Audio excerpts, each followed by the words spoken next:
Welcome to Wellspring on the Air. I'm Nicole Alfonso, a therapist at Wellspring and the host of today's show about how to raise emotionally healthy kids.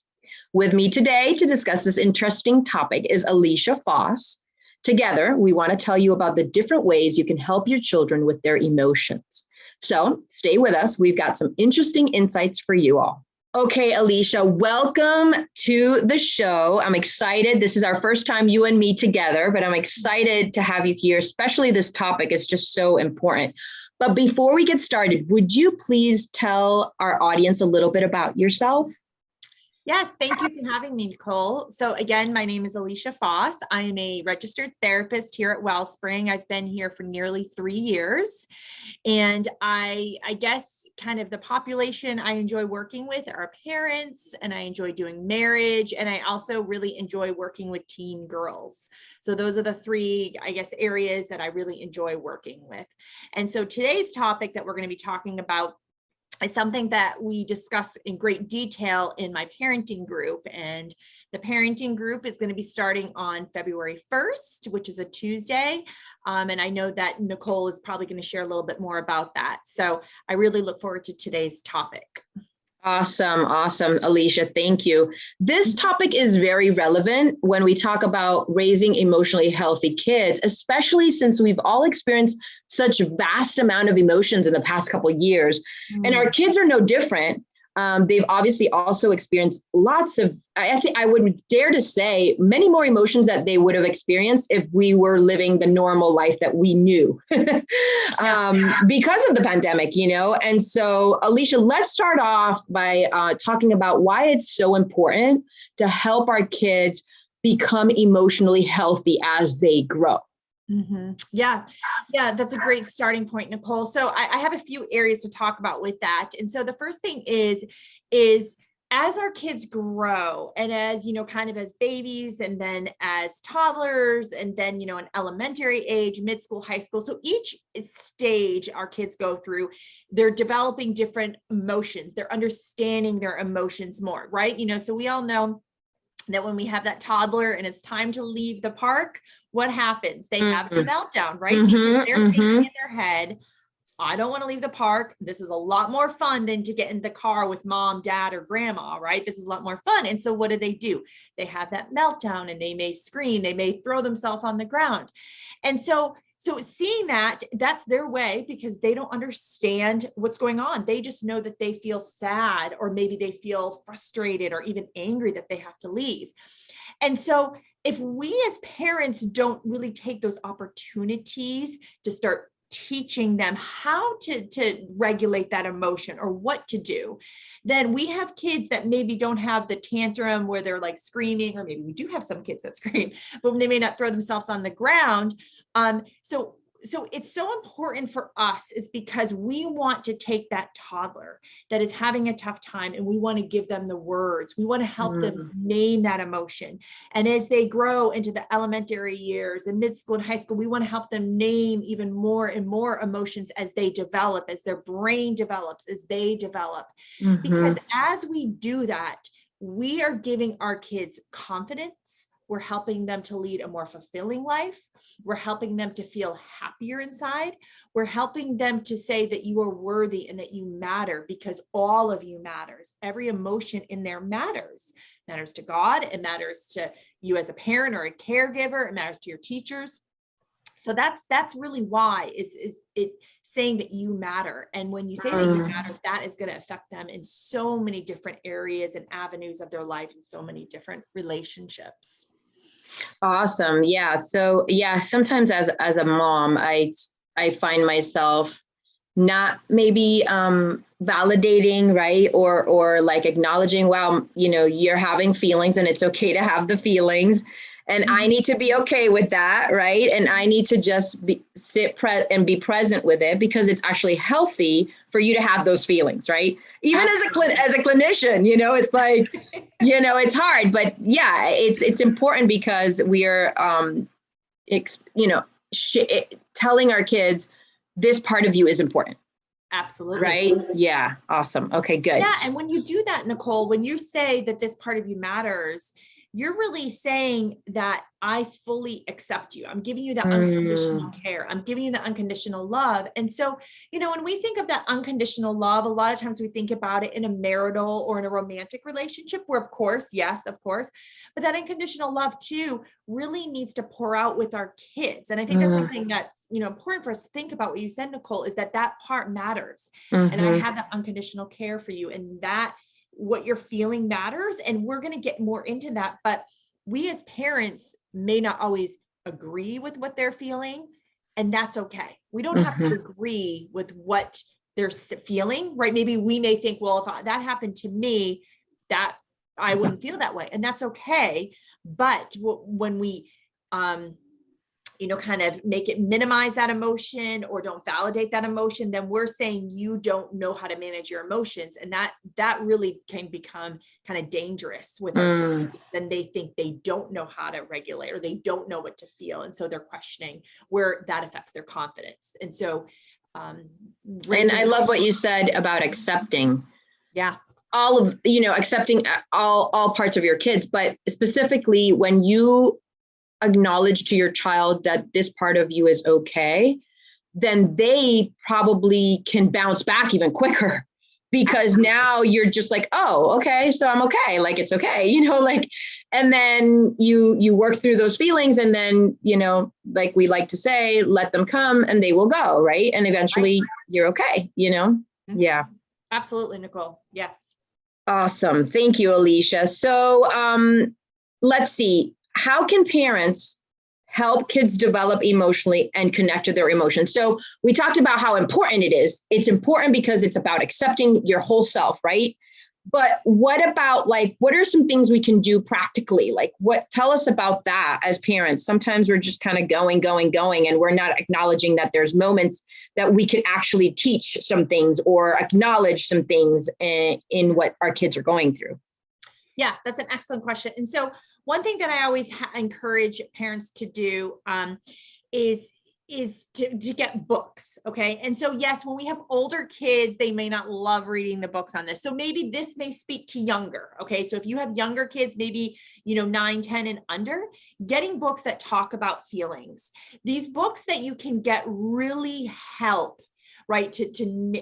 For your child to understand, how can I name that emotion?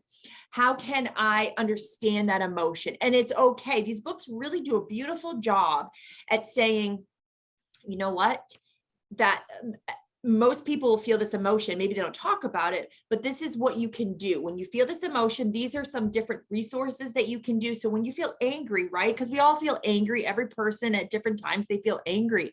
And if they really, as younger children, don't know what to do, what do they tend to do? They tend to lash out. They tend to hit. They tend to throw things, right? Because they don't know what to do. They have these feelings. And so these books that you can get and you can read, and they're really simple. They're calling, name that feeling, right? So you can get these books, and they kind of talk about how to, what to do when you feel angry, or what to do when you feel sad. And they give the kid, they kind of guide the kids through it, and they validate the kid. So that's a really great thing to do, is to get books. But if you have older kids, such as myself, I have older kids, mid-school and high school. One thing to do with them, just, one thing, there's, many things we can do, is one thing to do is at the dinner table. If you sit down as a family at the dinner table, is maybe to say, what was your high and low of the day? And that normally will bring out an emotion. So what was your high of the day? My high was getting, a 96 on my geometry test. Oh, that's great. How did you feel? Right? How did that make you feel? What was your low? Oh, my low was when I got, a 45 on my literature test. Well, how do you feel? Right? And as parents, I always encourage when they say that low. And so say maybe the low could be, something, such as, failing a test, or maybe doing something. I always say, allow that emotion to be there, right? Don't worry about the discipline yet. Allow the emotion to be there, because that's what we want. We want our kids to say, hey, mom, dad, I failed that literature test. I forgot to study, or you know what? I didn't do it, and I'm really upset. Allow that emotion to be there. Allow your child and for you to help process through, then deal with the discipline at a later time if needed. So that's one thing. Okay. Yeah. That's good. Those are good. So I have to say here that, in my home, feelings are good. I'm always like, it's good to have feelings and all that. But I can see how some parents have never talked about feelings before. Because, it's like, we're not taught how to do that. We're not. So this is really great as far as the books are concerned, even for parents, to start connecting to their own emotions or whatever's happening to them. But I feel like saying this is a part of our children's lives that we really do need to invest in. It's the time in our life, in our culture, in our society, where we have to pay attention to this, right? Because what's happening is that kids are not learning how to manage emotions. They're, numbing them. They are looking for other ways out to not feel their feelings. And they're most of the time destructive. Isn't that right? So this is really important. It might sound petty in a way to like get a book about feelings. It's not. It's really important. You are growing a child to become an adult that can manage its own emotions, right? Their own emotions. And so it's an area where we must invest in as parents. Right, absolutely. Alicia? Thank you. Yeah, I mean, what you said is absolutely correct. Yeah. And as therapists, as Nicole and I would see, is that if people, so when we go into a classroom in kindergarten, what do we see? We see the alphabet, we see the shapes, and that is so important. Right? All those things, of course, our kids' academic, our kids' physical, of course, that's important. But if we, they've done so many studies and where they have said, if we started teaching our kids our emotions as early as the toddler years, right? And in through the elementary years, we would see kids that were doing better academically because we know our emotions are directly linked to our academics and to our physical and into every area of our life. And so getting that book or allowing our kids to be able to talk about their highs and their lows is really creating a whole child that is healthy, whole, right? Yeah, that's what I'm looking for. And so it really does. And then when we give our kids a safe place to say, hey, mom, I did this, or hey, dad or grandma or aunt or uncle, whoever, I did this, and we give them a safe place to be able to process that, we then are able to help them have a healthy perspective on that, because Nicole would probably say this too, we see, teens, especially girls, just because girls feel their feelings more, that's just the way it is. It's the way God made them. And girls, a lot of times they'll think, if my best friend doesn't text me back, or if my best friend doesn't respond to me, it's the end of the world. And so when our teens or our kids share an emotion, then we can help them have a healthy perspective on that, right? So they don't do what Nicole just said, where they don't go off and vape or cut, right? Opening up that door for our kids to talk about their emotions, as Nicole just said, it's giving us as caregivers the ability to be able to help talk about it, name that emotion, then have a healthy perspective on that, and then probably one of the most important is know how to resource, meaning know how to handle that, right? Yes. Okay, if my friend doesn't write me back, that hurts. But what can I do now so I don't allow that emotion to eat at me? Yes. You have the blessing to be able to do that.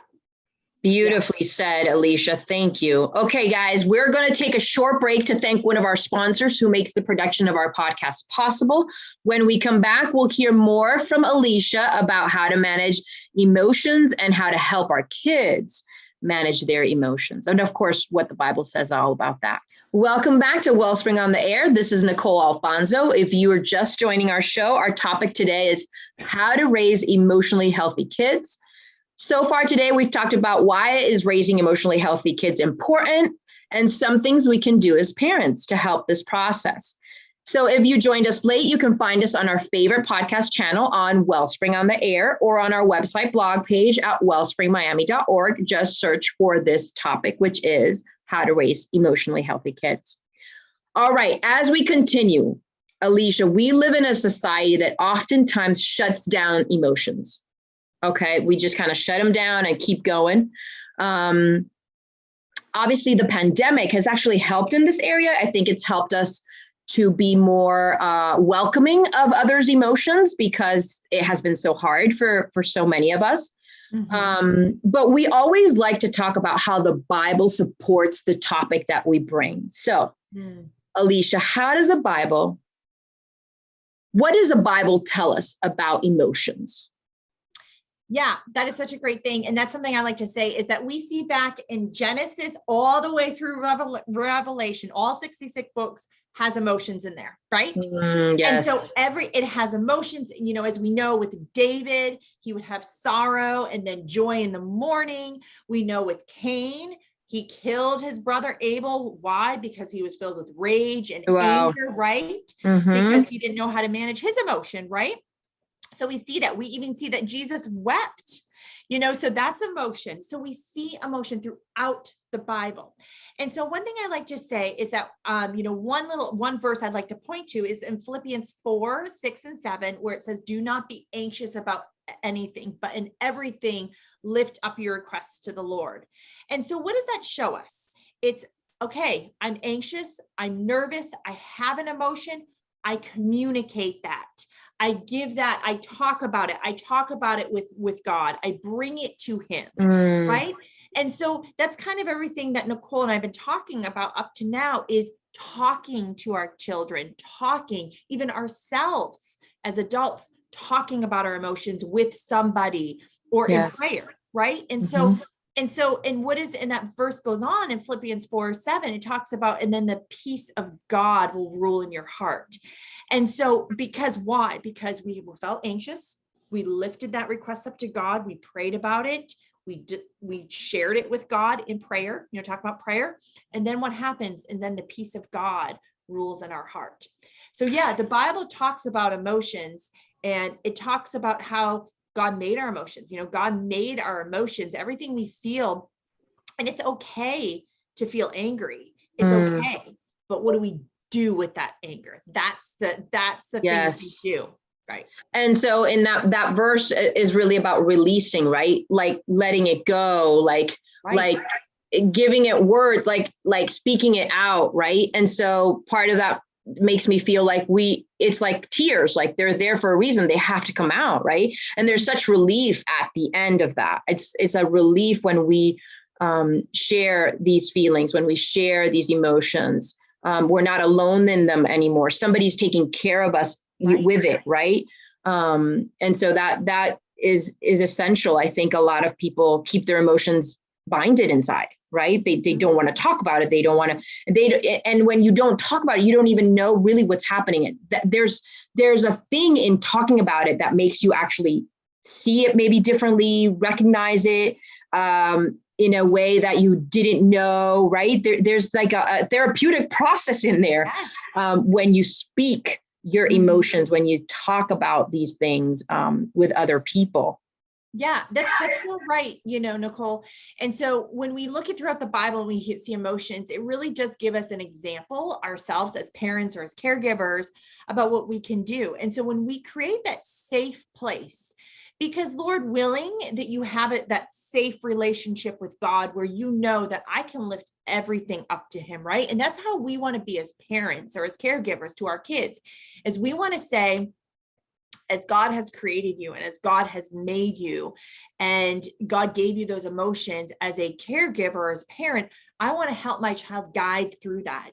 And then, one thing is creating empathy. And so showing our kids empathy. Empathy and sympathy are similar, but different. Empathy is really validating and saying, I care wholly what you're saying. I don't want to put my opinion on you. I don't want to put my judgment on you. I care for you and what you have to say. And that's really what I had talked about before, is then creating that atmosphere where your kids can share, then you can have the healthy perspective, and then you can have the healthy resource of knowing what I can do as I've worked through that, and, when we look at, again, I'm bringing up Cain and Abel, is, when Cain killed Abel, right, he was filled with anger, he was filled with rage, he went, killed his brother. And so we see that anger is real. We see that it's real. And we want to say to our children, it's okay to be angry, but we don't want you to live in that anger. We don't want that to kind of hang out inside of there. We want to help you work through that, process through that, and have a healthy understanding of what you can do with that feeling or yes. any And releasing it, right? Because, Absolutely. and that's something we do a lot in our camp is that we Yes.